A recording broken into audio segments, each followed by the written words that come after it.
komposisinya enak sih, agresif banget harusnya karena kita tahu juga ya untuk Selena sekarang yang memang sudah kembali ke hakikatnya sebagai mid laner mage. Clear-nya cepat dan itu dia Nolan yang akhirnya menjadi pilihan terlebih dahulu. Kita menggeser Joy dari opsi karena Joy kan sekarang dari electrifying pitch udah nggak immune ya. Iya. Jadi kayaknya lumayan susah karena minimal untuk secara mobility Nolan masih punya dash ability gitu. Masalahnya tapi lawannya Jawhead sih, lagi-lagi ya ini Jawhead kan bisa instant lock kan dengan Unstoppable Force ya. Dan itu harus benar-benar bisa di cover nantinya oleh teman-teman dari Anarki Sana yang lainnya karena Nolan pun nggak punya efek immune terhadap crowd control. Dan sekarang Anarki Sana masuk ke fase band yang kedua, ada Hilda di sana yang mereka antisipasi. Itu adalah band yang sangat-sangat tepat menurut aku. Lagi-lagi soalnya Jawhead dan Suyo udah pasti megang banget early game-nya, tambah Hilda, ini Nolan nggak bisa dikasih space pasti untuk bisa farming ya. Tepok dulu, dikasih vision ya kan, dilempar, dimakan lele, sulit ya. Bener. Vexana band masih ya untuk second phase karena ternyata hero dari Agoy memang dibiarkan menjadi rahasia terlebih dahulu. Oke.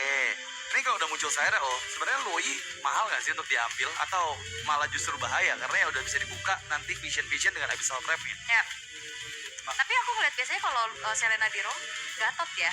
Gatot ya? Biasanya roamnya ya buat bisa buka vision, makan damage. Tapi kalau minim karena mereka band sendiri. Iya. Jadi mereka yang mengantisipasi karena terhadap hero yang bisa buka visions ya. Iya, karena kemungkinan besar cownya tetap ada di Daniel sih. Aku jarang banget ngeliat Benji pakai cow. Cici Ben sekarang masih ada high low sebenarnya buat EXP TB buat Vesaka karena dulunya udah diambil bersama anak-anaknya tuh yang tapi aku suka sih pick dulu dari Anarki Sena karena mereka sadar ini udah ditetapkan mid lane Selena kan. Harusnya. Seenggaknya udah gak ada Faramis, gak ada Vexana. Dan kalau mau coba untuk mengcounter Glue udah gak ada lagi hero-hero yang tepat sebenarnya yang bisa diamankan oleh Vesaka Garuda ya. Dan God lane-nya mungkin ya yang God bisa lane digunakan buat bisa ngedinai aja gitu. Iya, sebenarnya masih banyak sih kayak Beatrix, Kari pun masih bisa jadi pilihan combo kan, dilempar auto. Beatrix sih enak banget ya, Beatrix dilempar Bennett, lempar Bennett, apalagi Wesker kan sekarang sakit banget ya. Betul. Kalau dia dilempar bisa buka Wesker 2 kali tembak bisa hilang, tapi Moskov ya ternyata yang terdengar juga plus Edith untuk EXP lane bagi Vesaka. Ya ini lumayan bertukar ternyata. Vesaka yang bermain cukup riskan tanpa adanya tahan badan yang cukup punya durability tinggi ya. Walaupun ada Edith di sana, tapi Valentina yang diambil sekarang. Ya ini sempat di-ban oleh Vesaka Garuda di game yang pertama ya. Terutama untuk di fase ban awal, jadi itu benar-benar salah satu hero yang cukup mahal. Dan kayaknya Valentina yang diambil oleh Agoy harusnya udah punya beberapa pilihan hero yang sangat cocok untuk diambil nih ultimate-nya. Baik itu dari Edith, baik itu Selena mungkin kalau mau ngasih pressure juga dengan Abyssal Arrow yang bisa di-copy. Paling Edith ya? Paling Edith ya, kemungkinan besar ya untuk diambil ya. Makin untuk sakit juga lagi damage. Betul sekali. So inilah dia untuk komposisi dari pilihan-pilihan hero di game kedua. Dengan poin pertama yang dipegang oleh Anarki Sena, mampukah mereka kembali mendapatkan poin kemenangan atau justru Vesaka Garuda yang siap untuk menyamakan keadaan? Dan apakah permainan agresif dari Vesaka ini akan membawa kemenangan untuk mereka?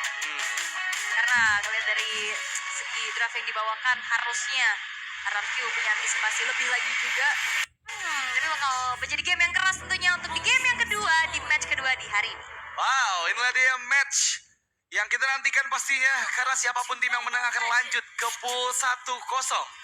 Dan apakah Vesaka Garuda bisa menahan Anarki yang sudah mendapatkan kemenangan pertama mereka? So, inilah dia untuk gangguan yang coba dilakukan oleh Daniel sudah mulai terasa ke arah Rida. Di sisi lain memang, kalau kita lihat backupan yang ada dari Gozalsi harusnya tetap aja membuat Ridak bisa lebih cepat farmnya dibandingkan dengan Ians yang sejauh ini ditinggal sendirian nih oleh Daniel yang tadi coba untuk berusaha mengganggu. Tapi sepertinya ada technical issue yang terjadi dan kita harus menunggu sebentar teman-teman. Iya, apalagi ada Jawhead farmingnya cepet banget sih harusnya ya kan, dibantuin tadi udah dicicil juga Iya, di udah orange buffnya. Beda tujuan buffnya ya yang Iya, awal tadi karena ya. biasanya emang kayak gitu kan, Jawhead kalau dulu biasanya nyebrang ke orange lawan Langsung ya, setupin ya. curi, tapi sekarang nggak, lebih ke bantuin nge-jungle-nya biar lebih cepet juga. Lebih aman juga. Ya tadi soalnya baru beres purple kan, orange udah mau habis. Iya. Tinggal dikit lagi kan, harusnya itu menjadi sebuah early advantage lah ya bagi teman-teman Vesaka.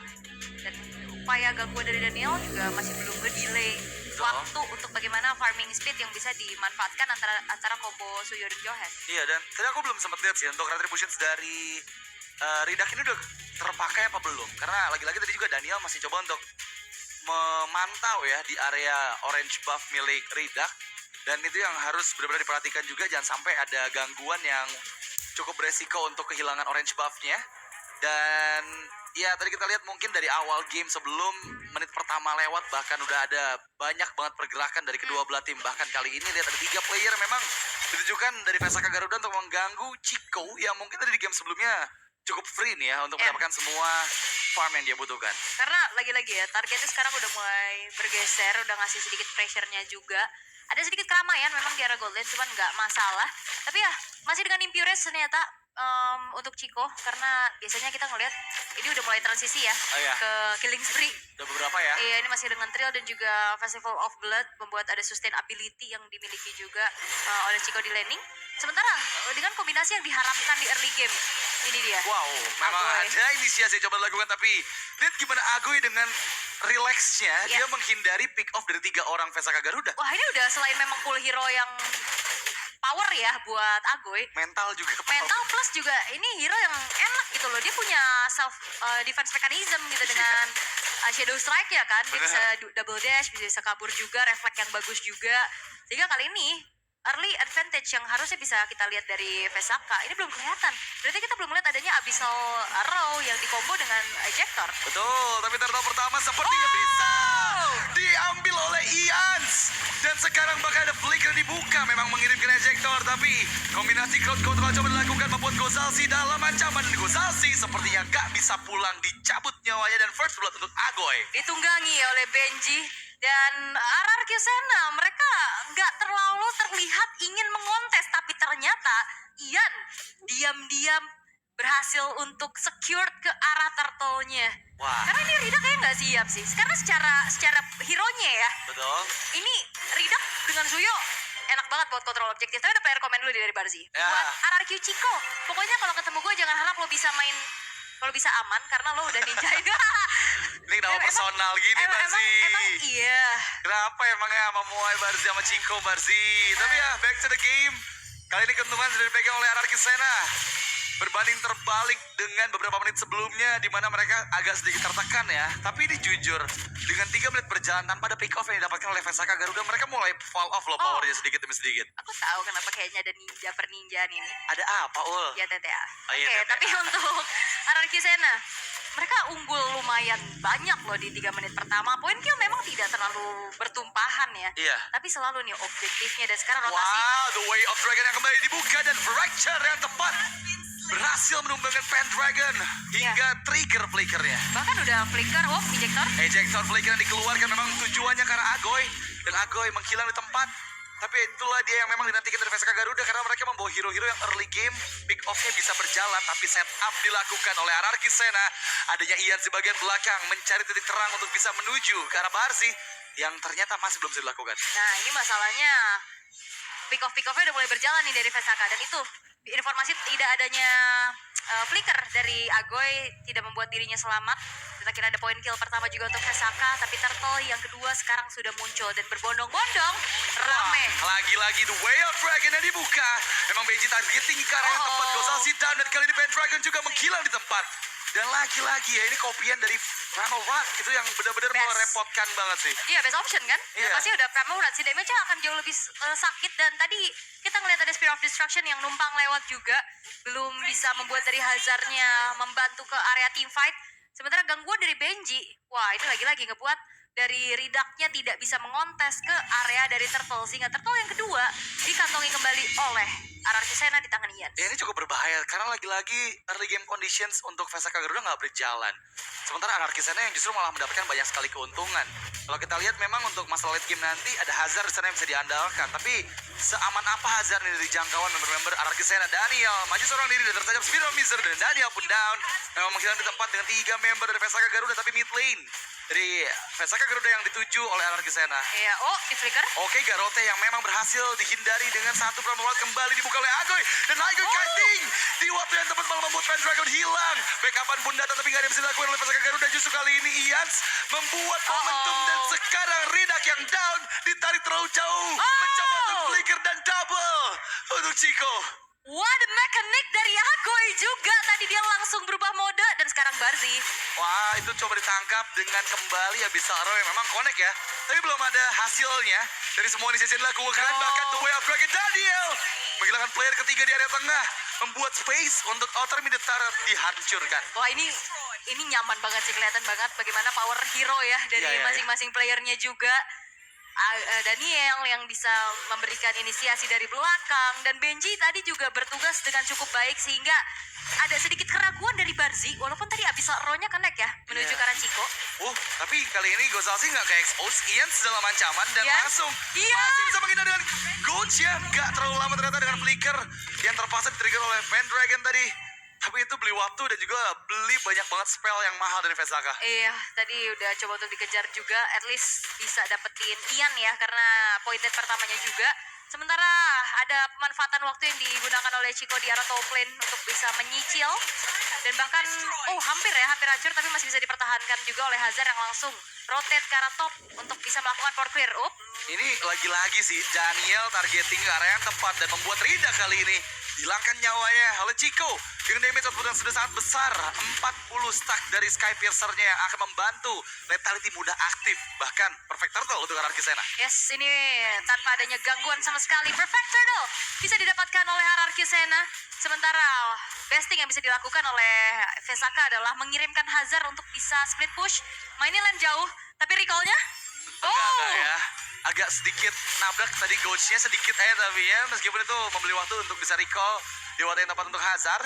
Dan sekarang memang kita lihat Anarki Sena sudah mulai secara grup mereka bergerak di arah atas. Performa Yeah. sepertinya akan dituju nih, Ol. ya, dan harusnya dengan player-player yang menempel seperti ini, targeting terhadap Abyssal Arrow bakal lumayan sulit ya, apalagi dalam keadaan under. Dan Iya. bahkan bukan cuma sekedar dari Sky Pierce aja yang udah selesai untuk Chico, plus Malefic Roar juga. Sementara Trinity attack speed dari Hazard ini belum selesai. Jadi terlihat ya gap yang terjadi antara kedua belah container. Sementara ejector Kombinasi skill dilakukan tapi Daniel justru malah tas di sana dia memancing perhatian karena Hazard. sekarang Hazard lah yang dituju dan Hazard down. Jans sangat menyakitkan dengan fracture-nya. iya 2 versus 1. Segi quantity, dari segi ability juga terlihat ya bagaimana Anarki Sena mereka punya keunggulan yang lebih itemization, apalagi juga membawa ke arah Ians untuk melakukan adanya pemotongan jalur terhadap Hazard yang mau mainin lane jauhnya. Wah, ini sebenarnya kombinasi skill crowd control udah kita bahas dari tadi pas drafting ya. Aha. Tapi belum ada satupun Sekali dong tadi yang pas sekali Ian ya. mungkin pas Ian saja, tapi saya masih belum berjalan dengan maksimal untuk kombinasi hero yang dibawakan. Dan lihat gimana Daniel dengan santainya. Lagi-lagi kayaknya tombol recall Daniel rusak nih, Om. Iya. Sama kayak season lalu. Dan dimakan sih, itu Lele ya doyan aja, dia bisa Shunpo tapi Wah. konsil terdengar. Oke, memang ada ejector yang dilakukan tepat ke arah Benji, tapi Benji masih terlalu kuat dan bahkan Gozalsi yang hilang di tempat.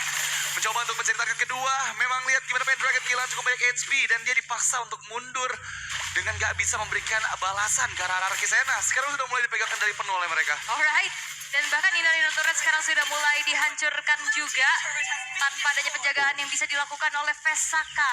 Lord sudah memanggil Lord yang pertama. Tapi dengan power charge ini lumayan banget pastinya nanti buat nge-trigger pasif-pasif dari base turret yang sekarang sudah mulai terekspos. Dan harusnya habis dari sini Anarki mereka bakal bergerak ke top, tapi Wah. Spear of Destruction nyangkutnya ke badan Ian. Iya. Kalau enggak itu bisa 50-50 lah ya. Sebenarnya tadi kena sih untuk piercing damage ya, cuma Iya. memang masih belum tepat timingnya, beberapa split second aja. Dan ya kali ini dengan Lord yang pertama, lagi-lagi pressure harusnya nggak jauh beda sama di game sebelumnya ya. Buset. Meskipun ada ejector yang agak sedikit miss tadi, dilemparkan oleh Gozalzi. Di bagian lain Ridak lagi yang dituju. Ians yang melihat ada Hazard, sepertinya target yang lezat untuk ditangkap dan kombinasi skill. Justru malah menghilangkan nyawa dari Ridak. No. Dan bahkan dua member hilang. Vesaka udah diacak-acak, diobok-obok oleh Rarki sana. Daniel. Kali ini memang ada Agoy, tapi Daniel mencari perhatian dan ejector kembali dibuka dengan immortality seperti yang masih ada sprint second untuk dia selamat, tapi nggak terlalu lama karena Daniel pun down. Dan memang Ian terkena abyssal trap di sana, tapi lihat pertukarannya pun ada dari Chico yang mendapatkan point kill maju dengan adanya Rondo, tapi belum memang mengenai Gozalzi. Hati-hati, jangan sampai ada mistake yang bisa membuat dari RRQ merasa rugi tentunya. Wah, ini The Lord yang sudah charge in dan memang hanya 3 player saja dari RRQ sana yang bersiap. Jadi sebenarnya Lord yang cukup sia-sia ya bisa dibilang ya. Iya, karena menurut aku ada pergerakan-gerakan yang mungkin tidak perlu ya. Iya. Iya, kayak bahkan itu Immortal lumayan banget soalnya. Iya sih. Pecah, cooldown lagi 2 menit ya kan. Masalahnya nggak ada trading yang didapetin juga. Betul, dan mereka jadinya nggak punya quantity yang cukup gitu untuk bisa mengawal ke arah Lordnya. Betul. Memang Lord men-trigger ke arah pasif-pasif dari base turret di menit yang ke-10, tapi lumayan harus bisa diperhatikan lagi sih additional movement kayak tadi ini, karena kalau ini gapnya udah mulai bisa dipersempit, satu momen bisa berubah keadaan. Waduh, tapi terkena Abyssal. Nah, udah langsung dikombinasikan Daniel. Memang masih bisa menghindar. Tapi lihat, dia didapatkan kembali dengan Abyssal Trap yang kembali menuju ke arah Daniel. Gozalzi menjadi bertukaran. Dan ini adalah waktu untuk Chico menembaki semua target yang terlihat. Karena damage yang sudah dibendung oleh Benji. Dengan adanya split-split, dia nahan damage dari Agro Turret. Biar Agoy bisa pulang ya. Iya, biar aku bisa pulang juga. Ya, padahal bisa deh sebenarnya. Tapi mungkin lagi dalam keadaan cooldown. 3 base turret sekarang terekspos. Keunggulan masih dipegang sama RRQ, tapi ya satu persatu Vesaka lagi nunggu momen-momen kayak tadi sih. Benar. Ya kan, kayak satu bisa ke pick off. Daniel yang udah gak ada immortal harusnya ngebuat dirinya tidak semakin lebih terlalu berani lagi kayak tadi. Iya. Nah, kombo-kombonya dia lumayan kerasa. Poke damage dari Barzinya udah lumayan juga dari tadi loh. Yang kita tahu memang secara sisi power dia bisa di-immune dengan Shunpo. Iya. Tapi kan damage-nya enggak. Iya, Nah, makin damage. gede juga kan pastinya damage-nya. Benar, itu satu hal yang harus diantisipasi sama Anarki Sena ya. Karena ini mungkin akan menjadi Lord yang bisa aja di kontes sih kalau menurut aku dari Vesaka Garuda. Iya. Karena ya mereka membawa Moskov yang siap kapanpun untuk memainkan speed push dan juga join the fight gitu. Apalagi banyaknya crowd control yang memang kalau komit ke arah satu player itu bisa dimaksimalkan hingga beberapa detik bakal terdiam untuk teman-teman dari Anarki Sena. Jadi harus hati-hati banget. Tapi kali ini sepertinya Hazard yang terekspos. Daniel langsung mencoba untuk menangkap di bagian bawah dengan Gozalzi yang ternyata target utama berhasil mendapatkan godlike untuk Chico, dan itu dia target kedua juga hilang. Double kill, looking for triple dengan Dead Sonata. Mampukah Ridak juga dieliminasi? Ternyata tidak. Abyssal Arrow yang kali ini dimakan hidup-hidup oleh Chico hanya bisa membeli waktu saja. Ya, dengan 80 stack lethality ini akan semakin mudah lagi untuk mengeksekusi pemain-pemain dari Vesaka. Karena balik lagi, secara frontliner mereka cukup minim, dan Daniel Ini dia yang tadi aku bahas. Daniel terlalu dalam dengan immortality. Dia langsung menghilang di tempat. Memang ada pertukaran dengan Lord. Tapi apakah itu pertukaran yang worth it nih? Karena lagi-lagi ini Hazard semakin late game akan semakin penuh lagi tetapnya. sebenarnya pertukarannya tetap bisa dipegang sama RRQ ya. Iya. Tapi masalahnya bisa nggak terjadi itu ya. Iya, maksudnya Iya, meskipun tadi nggak terpick off pun tetap dapat Lord juga bisa sih. dapat Lord juga makanya, dan waktunya juga masih cukup sebenarnya. Oke. Tapi bisa nggak aja kan sebenarnya ya. Dengan itemization juga si Halbert udah selesai untuk Chico plus 1 buah Wind of Nature. Sementara Blood Wings ternyata yang dipilih, dan ini karena memang head to headnya Valentina yang selalu copy ke arah Pramoret. Makanya kita ngeliat ada Starlium di sana yang terselip. Betul. Karena cukup berbeda ya, biasanya kan build ke utility ada Iya, glowing glowing one. ya, atau ke wishing. Iya. Tapi ya ini karena dia copy ke Primal Red, makanya ada Starlium juga yang justru akhirnya ngebuat Primal Red kopian ini lebih sakit. Iya, jadi benar-benar damage deal utama juga nih buat mid lanernya Anarki Sena. Tapi Lord charge in ke arah tengah. Daniel sudah aktif kembali mortality-nya, dan yap, memang satu base turret didapatkan. Masih menunggu momentum, Benji membuka split-splitnya, mengganggu ke arah bagian bawah. Tapi ya, belum adanya minion yang coba untuk mendekat di bagian bottom lane, membuat Anarki Sena beralih ke arah atas dan juga tengah. Karena sekarang akan ada minion yang masuk secara bersamaan, dan konsil yang dibuka. Daniel tergagalkan sudah konsilnya. Dan ya, masih menunggu momentum untuk Chico berhasil terkena Abyssal Arrow, tapi sepertinya mereka masih bisa menjalankan high ground defense dengan sangat baik nih dari Vesaka Garuda. Ya karena tadi Ian coba untuk maju. Beresiko ya, Spirit of History memang tadi mendorong Ian juga, dan mereka berhasil memang mendapatkan best turretnya, tapi belum bisa untuk menyentuh lini belakang dari Vesaka Garuda. Iya, karena kebetulan dari Vesaka Garudanya juga mereka pasti punya kelengkapan player ya, Ya. untuk bisa melakukan defense untuk cukup sulit juga, apalagi dari tadi ada teror dari Abyssal Arrow yang selalu bisa dibuka juga dan ngepoke juga, sehingga RRQ lebih hati-hati lagi sekarang untuk bisa mendobrak paksa lini pertahanan dari Vesaka. Walaupun memang secara gold sekarang dipimpinnya udah semakin jauh ya. Betul. 9.100 dari 6.000 berarti gold dari advantage untuk Lordnya tadi menyentuh ke angka 3.000.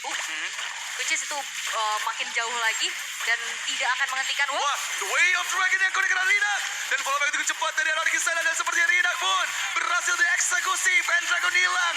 Hazard juga bagian. Double kill untuk Agoy. Bahkan target keempat juga dimakan bulat-bulat oleh Ian. Dan kali ini RRQ Sena mengumpulkan poin kedua game untuk mereka. Alright, match point di depan mata dan again ternyata